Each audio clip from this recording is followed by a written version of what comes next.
প্রশ্ন, স্বামী স্ত্রীর মহব্বত সম্পর্কে কিছু কথা বলার জন্য বিশেষভাবে অনুরোধ করা গেল। স্বামী স্ত্রীর মহব্বত তৈরি হওয়ার জন্য 1 নম্বরের শর্ত, আমি অনেকগুলো বলতেছি, খুব ভালো করে শুনেন, অনেকে এটা জানতে চান। স্বামী স্ত্রীর মহব্বত কিভাবে পয়দা হবে? আজকাল এটার প্রচন্ড ঘাটতি চলছে। স্বামীর সাথে স্ত্রীর ভালোবাসা মহব্বত দিন দিন কমে যাচ্ছে, ভয়াবহ আকার ধারণ করছে। আমাদের মুসলমানদের যে সৌন্দর্য ছিল দাম্পত্য জীবনের, সৌন্দর্য, সম্প্রীতি, ভালোবাসা, সেটা হারিয়ে যাচ্ছে। এটা যদি ফিরে পেতে চাই আমরা কয়েকটা কাজ করতে হবে। নাম্বার 1 নম্বরের কাজ হলো বিয়ের আগে থেকে সূরা ফুরকানের আয়াত নম্বর 74 আয়াত হিসাবে, দোয়া হিসাবে তেলাওয়াত করতে হবে। রব্বানা হাব লানা মিন আজওয়াজিনা ওয়া যুররিয়াতিনা কুররাতা আয়ুন ওয়াজআলনা লিল মুত্তাকিনা ইমামা। এই দোয়া বিয়ের আগে, বিয়ের পরে সব সময় করতে থাকতে হবে। অর্থাৎ, আল্লাহ, হে আমার রব, আপনি আমার সন্তান সন্ততি, পরিবার, স্ত্রী, স্বামী, এদের সবাইকে এমন বানায় দেন যেন আমার দেখলে চোখ জুড়ায় যায়। আল্লাহর কাছে আগে থেকে দোয়া করতে হবে। এবং আমরা সবাই, গোটা পরিবার যেন মুত্তাকিদের নেতা হইতে পারি, ভালো মানুষদের সামনে নেতৃত্ব আমরা দিতে পারি, আমরা যেন ভালো মানুষ হতে পারি, সে তৌফিক দান করেন। এই আয়াত সূরা ফুরকান আয়াত নম্বর 74, বিয়ের আগে, বিয়ের পরে সব সময় বেশি বেশি পড়বেন। আল্লাহ তাআলা নেক সঙ্গী, নেক স্ত্রী, নেক স্বামী আল্লাহ তাআলা দান করবেন। একটা আমল গেল। দ্বিতীয় আমল হলো নেক সন্তান, নেক স্ত্রী পাওয়ার জন্য, বিশেষ করে নেক বিবি পাওয়ার জন্য এবং ভালোবাসার সম্পর্ক সৈয়দার জন্য বিয়ের সময় আল্লাহর নাফরমানি করবেন না। যারা বিয়ে করে ফেলেছেন তাদের ছেলে মেয়ে ভাই বোনের ব্যাপারে খেয়াল করবেন, আর যারা বিয়ে করেন না তারা নিজেদেরটা খেয়াল করবেন।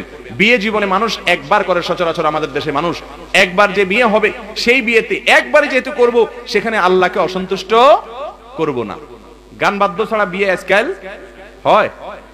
যে বিয়েতে আল্লাহর নাফরমানি হবে, সেই বিয়ের পরে দাম্পত্য জীবনে আল্লাহর গজব তো অটোমেটিক পড়বে কি পড়বে না? আল্লাহর রহমত তো আসার কথা না, কারণ রহমত আসার কাজ আপনি করেন নাই। এই জন্য কোন যুবক যদি হিম্মত করেন যে আমি বিবাহ করব সঠিক পদ্ধতি অনুযায়ী, ইউটিউবে আমাদের একটা আলোচনা আছে বিবাহ সম্পর্কে, প্রায় 1 ঘন্টার। বিবাহের মধ্যে যত অনাচার আমরা করি সেগুলো আলোচনা করা হয়েছে, সেগুলো থেকে মুক্ত থাকার চেষ্টা করতে হবে। তাহলে ইনশাআল্লাহ দাম্পত্য জীবনে কি আসবে? সুখ শান্তি আসবে। তৃতীয় নম্বর কাজ হলো দাম্পত্য জীবনে ছাড় দিয়ে চলতে হয়। যেসব পরিবারে অশান্তি আছে সেখানে হয় স্বামী তেড়া, আর না হলে বউ তেড়া, আবার কোথাও দোনোজন তেড়া। এরকম যদি হয় সেখানে অশান্তি সাধারণত থাকে, শান্তি আসে না। আমাদের নবী করিম সাল্লাল্লাহু আলাইহি সাল্লামের দাম্পত্য জীবনে স্ত্রীদের দ্বারায় সবসময় যে শান্তি পাইছেন তা না। এমনও হয়েছে কিছু কিছু কাজে ওনারও কষ্ট হয়েছে, কিন্তু উনি কখনো সেই কষ্টের কারণে স্ত্রীদের উপরে চড়াও হন নাই।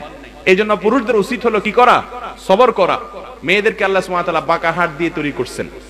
এর মানে এই না যে সব স্বামীরা তাদের বাঁকা হাত দিয়ে স্ত্রীরা তৈরি হয়, এটা কিন্তু না। এটা আরেক ভুল কথা প্রচলিত আমাদের সমাজে। যাই হোক, আদম আলাইহিস সালামের ক্ষেত্রে এটা ঘটেছে। অতএব তাদেরকে সোজা করতে গিয়ে ভাঙা যাবে না, সবর করতে হবে। 3 নম্বর কাজ কি করতে হবে? সবর করতে হবে, ধৈর্য ধারণ করতে হবে, তাহলে ইনশাআল্লাহ শান্তি আসবে। অনেক মা বোনদেরও এই অভিযোগ যে আমার স্বামীটা ভালো না, শ্বশুর ভালো না, শাশুড়ি ভালো না। আমরা তাদেরকে বলি সবর করেন, দুনিয়ার জীবন খুব সংক্ষিপ্ত। আল্লাহ তাআলা সবর করলে অবশ্যই আপনাকে সবরে মেওয়া দিবেন। কথা কি বুঝাতে পারছি? এই 3-4টা কাজ যদি করেন ইনশাআল্লাহ বিদিনিল্লাহ দাম্পত্য জীবনে সুখ শান্তি আসবে।